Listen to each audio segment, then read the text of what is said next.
Be inspired with the special message from Bishop Macedo. Hello, dear friends. A very good dawn to you all there in Brazil. A good morning to you in Europe. And a good dawn to you there in America.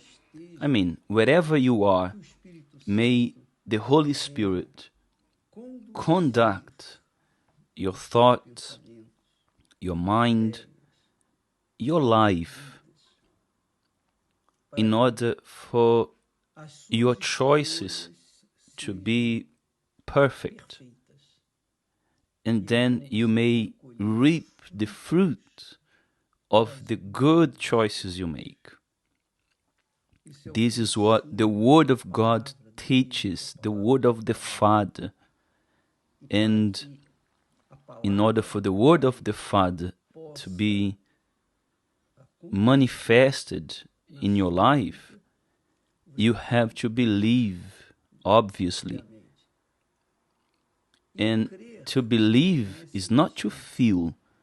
To believe is an action. It's an attitude that you take on behalf of your faith, of your belief. When we believe in the word of the doctor, we obey them. We follow the prescription he gives. But if we don't believe in the word, then we don't obey. And it's the same when it comes to the word of God. And when we read the word of God, we then receive the understanding that everything that was said, everything he spoke, everything that the prophets wrote, everything that the apostles wrote as well, led by the Holy Spirit, everything happens. You can verify, for example, when Jesus, there in chapter 24 of Matthew, where the text reads, "Then Jesus went out and departed from the temple, and his disciples came up to show him the buildings of the temple,"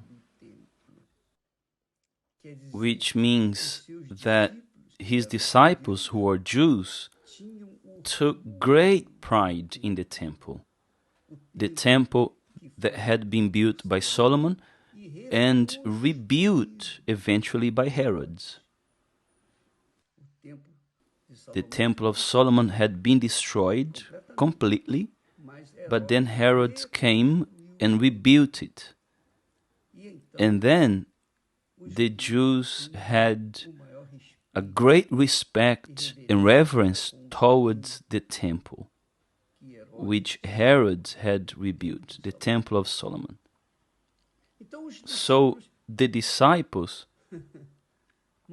showed Jesus what Jesus already knew. Jesus knew everything. But they showed Jesus, "Look at the structure of the temple." And Jesus said to them, "Do you not see all these things?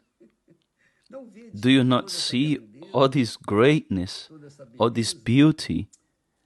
Assuredly, I say to you, not one stone shall be left upon another that shall not be thrown down." Obviously, the historians, the books of history, they explain obviously that happened exactly what Jesus said. Those who go to Israel, especially in Jerusalem, the place where the temple was doesn't exist anymore. There is no stone upon another there where that beautiful temple was built.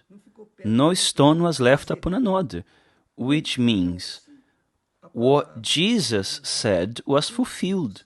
The word of God was fulfilled. And what impresses me, what draws my attention the most, is not the word of Jesus that was fulfilled concerning the destruction of the temple, that no stone was left upon another. But it's regarding everything that he said, everything that is written in the Holy Scriptures. Come on.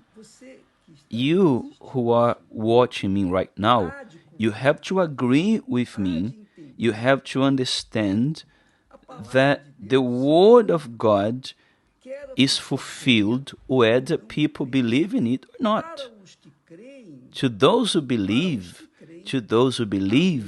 there is a blessing. The blessings come because of their obedience to what is written. Now, to those who don't believe, then the information is left. The warnings are given, the words, so that people may understand it and then have ears to hear the voice of God. So, dear friends, every single day we bring here an excerpt of the Holy Scriptures and we explain about it, we meditate upon it. And this is for those who have ears, these are those who believe, they may be prepared.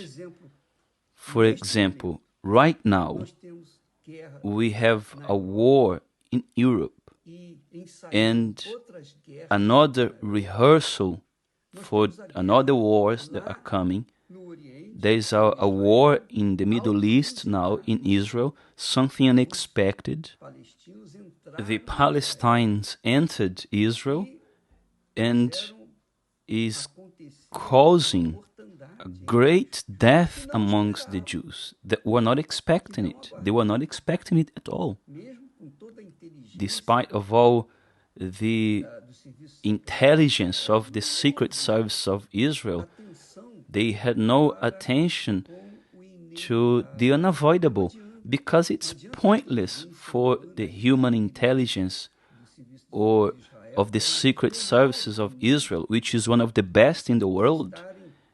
It's pointless for them to be so good at that, because when the Word of God says something, determines what is written, it will happen. It doesn't matter all of the precautions that the person, that the country takes.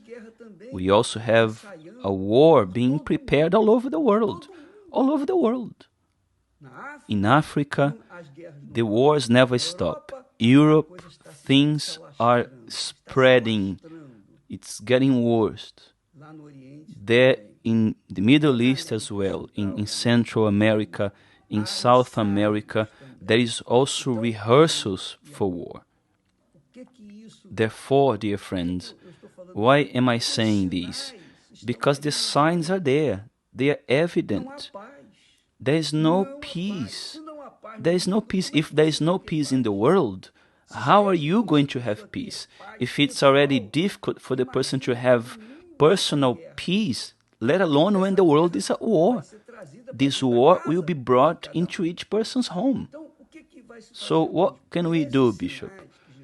With the signs that Jesus is showing, these evidences, what do I do, Bishop? What you do? Do exactly what we are here every day telling you. Refreshing your memory and not let you forget of what is written. Because people are so focused, so immersed in the news. They are immersed in the entertainments they find online, on TalkTik, and all the rubbish that is on the internet. People are connected to this. They are thirsty to see the news, to know what's going on, to entertain themselves of pleasure, and they are worried with their well-being, their personal well-being and their social well-being. And they forget of what is written. Jesus, when the disciples showed him the structure of the Temple of Solomon at the time, Jesus said, "Do you not see all these things?" Assuredly, he didn't have to say assuredly, because everything he says is already certain. Assuredly I say to you, not one stone shall be left here upon another, that shall not be thrown down. Perhaps you who are watching me right now, you have your life organized, everything in place, but know that the signs are showing, are pointing towards the great destruction that is about to come, the great destruction that is about to take place, when everyone will be in terror, if they are already not experiencing this. Of course, that those who are of God are safe. They are in God's secret place. They are kept and protected in the shelter of the Most High. And by the way, that's what we are basing our campaign this Thursday on. Instead of us celebrating Children's Day as they do in Brazil, we are going to celebrate the Day of the Family, to save the family. Because a child who doesn't have a family, poor them, they don't have a childhood. They don't have a childhood. So we are going to work for the family, because the family is what brings a child to light, that gives life to a child, that keeps a child safe. So let's pray, let's cry out to the Most High for the families. All of us have family, or family members, loved ones. So this Thursday, let's all go on the altar and place our families in the shelter of the Most High, which is faith and trust, the conviction that what He said is written and will happen, whether people believe in it or not. Those who believe, obviously, will obey and they are kept safe. Those who don't believe will suffer the consequences of their unbelief. We'll end it here and we'll be back tomorrow. May God bless you all in the name of the Lord Jesus. Amen.